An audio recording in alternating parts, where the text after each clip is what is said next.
Hello, എല്ലാവരും സുഖമായിരിക്കില്ലേ? എല്ലാവർക്കും എൻ്റെ യൂട്യൂബ് ചാനലിലേക്ക് സ്വാഗതം. നമുക്കിന്നൊരു ബീട്രൂട്ട് തോരൻ എളുപ്പത്തിൽ എങ്ങനെ തയ്യാറാക്കുന്നതെന്ന് നോക്കാം. തോരൻ റെഡിയാക്കാനായിട്ട് ഞാനിവിടെ ഒരു സവാളയും ഒരു ബീട്രൂട്ടും ഒരു പച്ചമുളകും കൂടി അരിഞ്ഞു വെച്ചിട്ടുണ്ട്.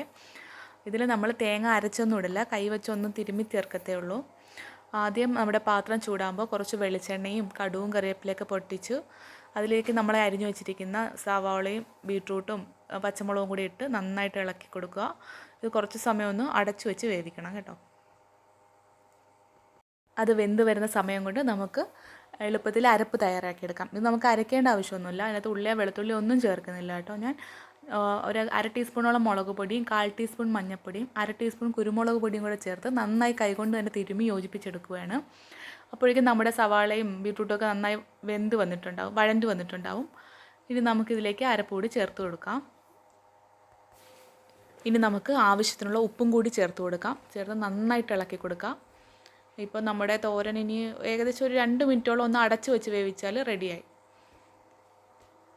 നമ്മുടെ ശരീരത്തിൽ ബ്ലഡൊക്കെ കുറയുമ്പോഴത്തേക്ക് ഡോക്ടർമാരൊക്കെ പറഞ്ഞു കേട്ടിട്ടില്ലേ ബീട്രൂട്ടൊക്കെ നന്നായിട്ട് കഴിക്കണമെന്ന്. ബീട്രൂട്ടിൻ്റെ ജ്യൂസൊന്നും ചിലർക്കൊന്നും അത്ര പിടിക്കത്തില്ല, പക്ഷേ ഇതുപോലെ തോരനാണെങ്കിൽ ചോറിൻ്റെ കൂടെയൊക്കെ കഴിക്കാൻ നല്ല ടേസ്റ്റ് ആയിരിക്കും.